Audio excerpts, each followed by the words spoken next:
Natatakot siya ano sa kanya. Aray! Alam mo pare, ilang ko eh. Hindi kasi, kahit ganito man ako, siyempre, bilang, kahit bago man tayo nagkilala, sa ngayon na super, naging masaya mo sa birthday. Pare, pag-usapan natin to.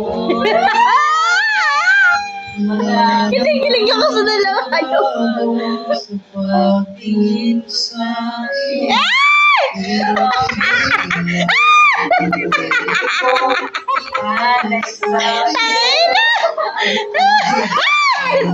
Pasensya na, di ko makakaya. Pare, mahulog ako pare. Pare, kaibigan lang kita. Tangin na. Wait lang. Ang ganda po sa picture. To be continued. Continue na. Sabi continue. Part 2. Part 2. Kasi yung asawa mo kasi, yung ginagawa natin is hindi labag sa loob niya. Sabi niyo,